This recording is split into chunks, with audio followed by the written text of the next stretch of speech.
8,000 জন প্রার্থীর মধ্যে 60% ছেলে, যদি 80% ছেলে এবং 90% মেয়ে পাস করে তবে ব্যর্থ অর্থাৎ ফেল করা প্রার্থীর সংখ্যা কত? কোশ্চেনে বলেছে 8,000 জনের মধ্যে 60% হচ্ছে ছেলে, তো 8,000 জনের 60% কত আমরা দেখব। পার্সেন্ট থাকলে শেষের দিক থেকে দুটো শূন্য বাদ দেবে, বাদ দিলে এখানে 80 গুণ 60 করলে 4,800 জন হচ্ছে। তাহলে এখন মেয়ে হয়ে যাবে 8,000 জনের 40%, অথবা 8,000 থেকে 4,800 জন বিয়োগ করলে 3,200 জন হয়ে যাবে মেয়ে। এবার কোশ্চেনে এই 4,800 জন ছেলের মধ্যে 80% ছেলে বলেছে পাস করে, তো আমাদের ফেল করা ছেলের সংখ্যা বের করতে হবে, যেহেতু ব্যর্থ বলেছে। তো সেক্ষেত্রে 80% ছেলে যদি পাস করে তাহলে ফেল করেছে কতজন? 20%। এবার 4,800 জনের 20% কত হবে? আমি বলেছি পার্সেন্ট থাকলে শেষের দিক থেকে দুটো শূন্য বাদ দেবে, সেক্ষেত্রে 48 সাথে 20 গুণ করলে 960 জন ছেলে ব্যর্থ। এবার মেয়েতে আসি, 3,200 জন মেয়ের মধ্যে 90% মেয়ে পাস করে, তাহলে পার্সেন্টের দিক দিয়ে 100 জনের মধ্যে 90 জন যদি পাস করে তাহলে ফেল করেছে বা ব্যর্থ কত? 100 থেকে 90 বিয়োগ করলে 10, মানে 10% মেয়ে ব্যর্থ। তাহলে এই টোটাল 3,200 জন মেয়ের মধ্যে 10% ব্যর্থ হয়েছে। তো 3,200 জনের 10% বের করতে হলে পার্সেন্ট থাকলে শেষে দুটো শূন্য বাদ দিতে হয়, 32 10 গুণ করলে 320 জন মেয়ে ব্যর্থ। তাহলে ছেলে ও মেয়ে মিলিয়ে মোট ব্যর্থ প্রার্থীর সংখ্যা 960-এর সাথে 320 যোগ করলে 1,280 জন। তো এই 1,280 জন আছে অপশান ডিতে, তাই অপশান ডি হয়ে যাবে সঠিক উত্তর। একজন পুলিশ একটি চোরকে তাড়াতে শুরু করে, যে সময় চোরটি 5 ধাপ যায় পুলিশ সেই সময় 6 ধাপ অতিক্রম করে, আবার পুলিশের 3 ধাপ চোরের 6 ধাপের সমান, তাহলে পুলিশ ও চোরের গতির অনুপাত কত? তো এই ধরনের কোশ্চেন পরীক্ষায় আসে। এই কোশ্চেনটিতে পুলিশ এবং চোর দিয়ে আছে, তবে পরীক্ষায় কুকুর বিড়াল বা অন্য কোনো কিছুতেও থাকতে পারে, কিন্তু আমরা একই নিয়মে করব, ঠিক আছে।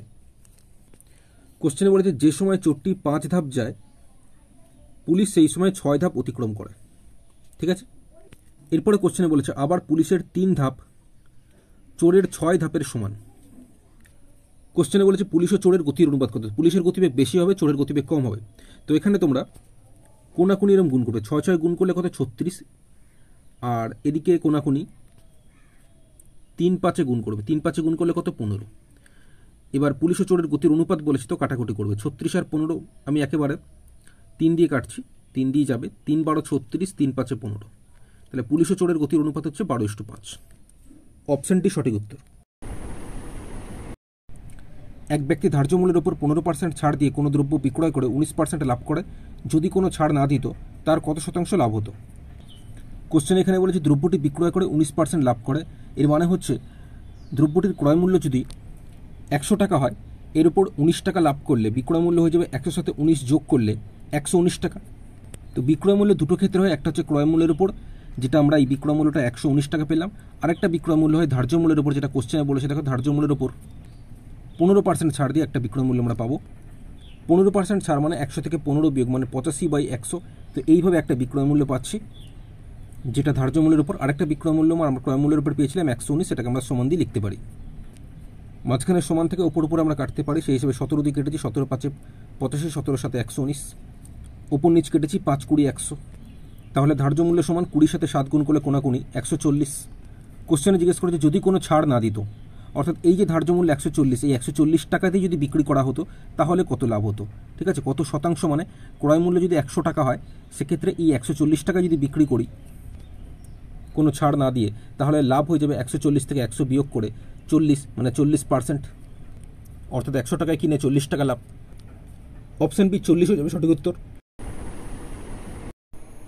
মেয়ে এবং ছেলেদের মধ্যে নির্বাচনে ভোট দেওয়ার অনুপাত হলো 2:3।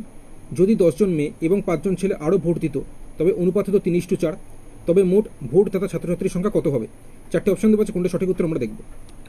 কোশ্চেনে মেয়ে এবং ছেলেদের মধ্যে নির্বাচনে ভোট দেওয়ার অনুপাত বলেছে 2:3। 2:3 মানে 2/3। তো এখান থেকে আমি ধরে নিলাম যে মেয়েদের সংখ্যা হয়ে যাবে 2x এই অনুপাত থেকে, আর ছেলেদের সংখ্যা এই অনুপাতে 3 থেকে আমি ধরে নিলাম 3x। তাহলে মোট ভোটদাতা ছাত্রছাত্রীর সংখ্যা হবে 2x এর সাথে 3x যোগ করলে 5x। তো এই x এর মান যখন আমরা জেনে যাব, মানটা বসালে 5 এর সাথে সেই সংখ্যাটা গুণ করলে মোট ভোটদাতা ছাত্রছাত্রীর সংখ্যা সঠিকভাবে কত আমরা পেয়ে যাব, ঠিক আছে। তো যাই হোক, এরপর কোশ্চেনে বলেছে যদি 10 জন মেয়ে মানে 2x জন মেয়ে ছিল, এরপর 10 জন মেয়ে যদি যোগ হয় তাহলে মেয়েদের সংখ্যা কত হবে? 2x + 10। একইভাবে ছেলেদের সংখ্যাতে 3x ছিল, 5 জন ছেলে যদি আরও ভোট দেয় তাহলে ছেলেদের সংখ্যা হয়ে যাবে 3x + 5, এবং সেক্ষেত্রে তখন অনুপাতটা হয়ে যাবে 3:4, মানে হচ্ছে 3/4, ঠিক আছে। এবার কোনাকুনি গুণ করে আমরা x এর মানটা পেয়ে যাব, ঠিক আছে। তো কোনাকুনি যদি গুণ করি, তো প্রথমে 3 এর সাথে এদিকটা 3x + 5কে আমি গুণ করছি, তো 3 এর সাথে 3x গুণ করলে 9x যোগ 3-এর সাথে 5 গুণ করলে 3 5 15 সমান, এবার এদিকটা 4 দিয়ে 2x প্লাস 10কে আমি গুণ করব, তো 4 দুগুণে 8x প্লাস 4 10-এ গুণ করলে 40। এবার 9x থেকে 8x বিয়োগ হয়ে যাবে, তো 9x থেকে 8x বিয়োগ করলে 1x বা শুধু x আমরা লিখতে পারি সমান, এখানে 40 আছে প্লাস 15 এদিকে চলে গেলে মাইনাস হয়ে যাবে, তো সেক্ষেত্রে 40 থেকে 15 বিয়োগ করলে 25 হবে। তো কোশ্চেন আমাদের কি জিজ্ঞেস করেছিল, মোট ভোটদাতা ছাত্রছাত্রীর সংখ্যা কত, তো আমরা ধরেছিলাম 5x, তো এই 5x এর x এর মান আমরা এখন 25 জেনে গেছি, তো 25 যদি x এর জায়গায় বসিয়ে দিই, সেক্ষেত্রে 5-এর সাথে এই 25 গুণ করলে 25 5-এ গুণ করলে 125 হয়ে যাবে মোট ভোটদাতা ছাত্রছাত্রীর সংখ্যা। তো 125 হয়ে যাবে সঠিক উত্তর, যেটা অপশন সিতে রয়েছে, অপশন সি হয়ে যাবে সঠিক উত্তর।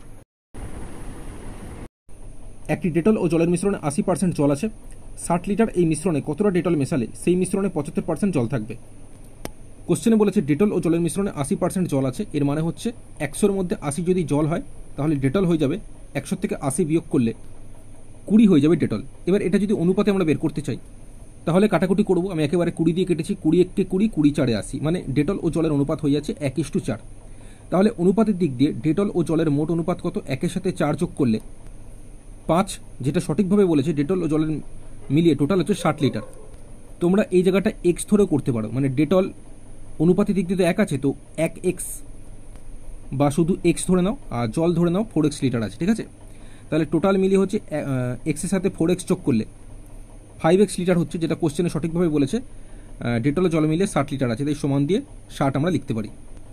এরপর এই 5 দিয়ে যদি 60কে কাটি তাহলে কত হবে 12, যেহেতু 5 12 60, তাহলে ডেটল আমরা অনুপাত থেকে 1x ধরেছিলাম, সেই এক্সের মান আমরা জেনে গেছি কত 12, এর মানে ডেটল আছে 12 লিটার, আর জল এখানে 4x ধরেছিলাম, 4x লিটার ধরেছিলাম, তো 4x এর এক্সের মান আমরা জেনে গেছি 12, এখানে যদি 12 বসিয়ে দিই 4 গুণ 12 করলে 48 লিটার হয়ে যাচ্ছে জল, তাই তো। তাহলে আমরা বুঝতে পারলাম 60 লিটার এই ডেটল ও জলের মিশ্রণের মধ্যে ডেটল আছে 12 লিটার এবং জল আছে 48 লিটার। তোমরা এই দুটো যোগ করে দেখো 60 লিটার হচ্ছে, 12 লিটারের সঙ্গে 48 লিটার যোগ করো 60 লিটার হচ্ছে, ঠিক আছে। তো যাই হোক, এরপরে কোশ্চেনে বলেছে কতটা এই মিশ্রণে কতটা ডেটল মেশালে সেই মিশ্রণে 75% জল থাকবে, ঠিক আছে। তো কোশ্চেনে বলেছে কতটা ডেটল মেশালে, তো ডেটল আছে কত 12 লিটার, আমি ধরে নিলাম ওয়াই লিটার ডেটল মেশাতে হবে এই 12 লিটারের উপর, তো সেক্ষেত্রে তখন ডেটলের পরিমাণ হয়ে যাবে 12 প্লাস ওয়াই লিটার, কিন্তু জলের কোনো পরিবর্তন হবে না, কারণ জল আমি মেশাচ্ছি না, জল 48 লিটার ছিল, 48 লিটারই থাকবে। এবার বিষয় হচ্ছে এই ওয়াই লিটার আমি তো ধরেছি, ওয়াই লিটার ডেটল মেশানোর ফলে সেই মিশ্রণে 75% জল থাকবে, অর্থাৎ 75% জল থাকবে, মানে 100-এর মধ্যে 75 যদি জল হয় তাহলে ডেটল কত হবে, 100 থেকে 75 বিয়োগ করলে 25 হয়ে যাবে ডেটল। এবার এটা আবার কাটাকুটি হবে, উপর নিচ থেকে কাটছি, 25 25, 25 3 75, ঠিক আছে। মাঝখানে সমান থাকে, নিচ নিচেও আমরা কাটতে পারবো, সেই হিসেবে 3 দিয়ে যদি 48কে 3 দিয়ে 48কে কাটলে 16 হয়, যেহেতু 3 16 48। এবার কোনাকুনি গুণ করব, 12 প্লাস ওয়াই সাথে এখানে কিছু নেই, মানে 1 আছে, 12 প্লাস ওয়াই সাথে 1 গুণ করলে 12 প্লাস ওয়াই হবে, সমান দিয়ে 16 সাথে 1 কোনাকুনি গুণ হবে, 16 1কে 16 লিখলাম। তাহলে আমাদের বের করতে হবে ওয়াই, তাই ওয়াই সমান, এই তো 16 এদিকে আছে, এই 12 যখন ওদিকে চলে যাবে মাইনাস হয়ে যাবে, যেহেতু 12-এর আগে কিছু নেই মানে প্লাস আছে, প্লাস 12 ওদিকে গেলে মাইনাস, 16 থেকে 12 বিয়োগ করলে কত 4। তো আমি ধরেছিলাম ওয়াই লিটার ডেটল মেশাতে হবে, তো ওয়াই আমাদের 4 বেরোলো, মানে 4 লিটার ডেটল মেশাতে হবে, তো এই 4 লিটার আছে অপশন বিতে, অপশন বি হয়ে যাবে সঠিক উত্তর।